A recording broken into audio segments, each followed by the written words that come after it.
this race. And we also have a star who also doesn't make his living racing. He's standing by with Kelly Stavis, celebrating her birthday in a way other girls can only dream of. Kelly?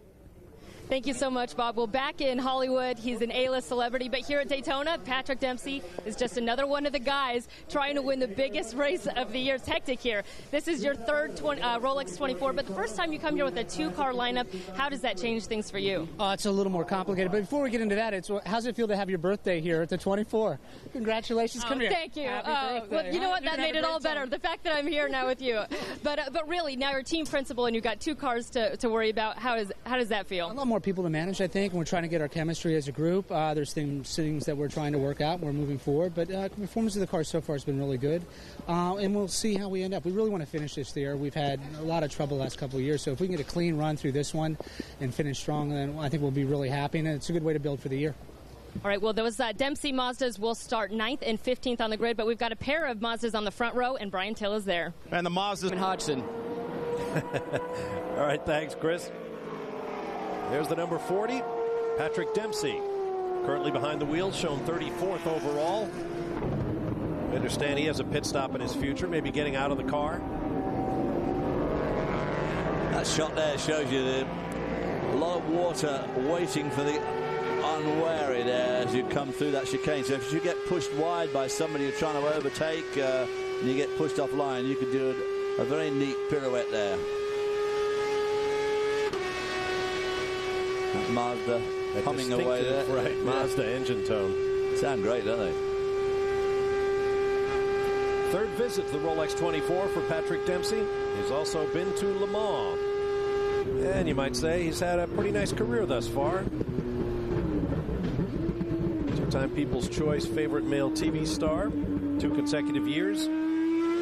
Screen Actors Guild Award winner.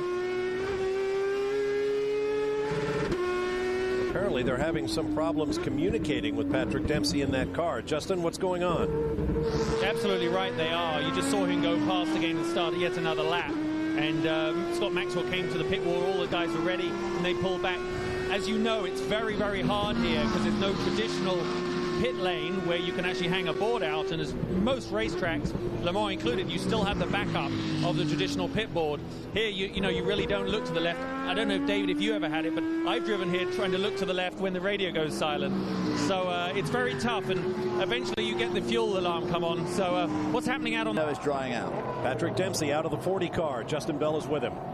So Patrick, a really rough first stint out there. You had communication issues. Yeah, I lost the radio, I think, on lap 2, which is really difficult. So you spend a lot of time in the mirrors trying to decipher who's coming up on you. And then went out on the slicks and then started not feeling very confident in the car.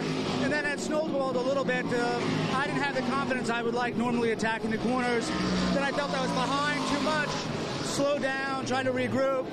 And, you know, it was a heck of a way to start at 24 hours. But thank goodness the car's in good shape.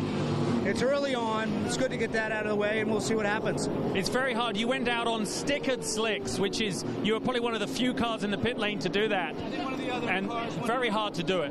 Yeah, it's a little slick. It takes a while for the temperature to come up, certainly here now and what we have here in the temperature. So that was a little frustrating. You couldn't get up right away, and then you have to be really patient. And it takes a while because you don't know if the car's going to stick or not. The most important thing is you stayed on the track, you're still in the race, and all the drivers are going to go through, cycle through. So it's not a bad strategy. We'll keep an eye out. Thanks for doing it. Wild ride. We'll take a break and return with more live on speed from the Rolex 24. It's really a cool feeling. And that's the time that really you have to balance your emotions the most, I think, because you can see the end is in sight. But you're listening really closely to everything that's happening in the car, and you're really vigilant to see what's going on around you. I think it's very easy in the morning. People sort of raise their heads and they start looking around and go, who else is who's where and what are they doing? As soon as I find, at least when you start looking at what other people are doing, you lose focus on what's on your own plate, and then it falls apart. Pappas sharing with Justin Wilson, Memo Rojas, and Scott Pruitt, who's going for his 4th overall win in the race. Now there is actor Patrick Dempsey, Dr. McDreamy, if you like. The team that he owns expanded to a 2-car effort.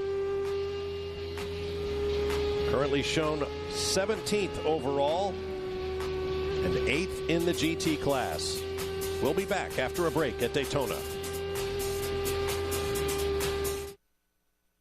Nothing better than that. I think that's what everybody dreams about. I refuse to buy one, and I want to win one so badly. And, you know, there are a lot of people that have come here for many years and haven't had that chance. And then there's some drivers who have a lot of watches. And that's what you want. You want to be able to do it. You know, there's nothing, I don't know. I hope I get that opportunity to stand up there and to express to you what it feels like. Meanwhile, over on the GT side, Scott Maxwell has taken over the Dempsey Racing number 40, and the team owner is standing by with Justin Bell.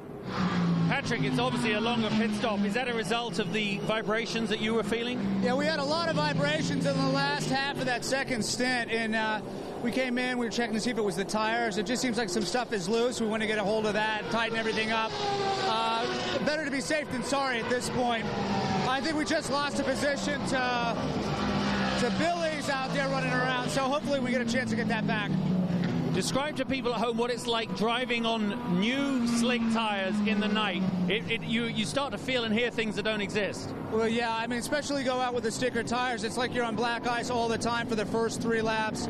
You have to be really careful, certainly exiting the pit, and then getting into the first couple turns, you just can't turn the car. You have to just really crawl around. It's a shame we don't have tire warmers. We were talking about this. They make a big difference because you're seeing a lot of people make tremendously big mistakes on the outlaps, and you have to just be really careful not to run into them if they're coming out on their outlap, or if you're going out on yours. You have to be very careful. You make a lot of mistakes.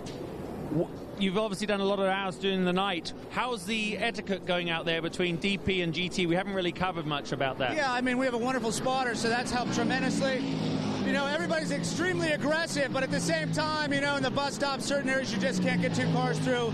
People are being gentlemen. Well, that's a surprise. Okay. Good luck. Back to you. All right. Thanks, Justin. Fancy that. Gentleman on the racetrack. Yeah. Still trying for that job with Gillette there, getting worse and worse and worse. Oh, stop. There's the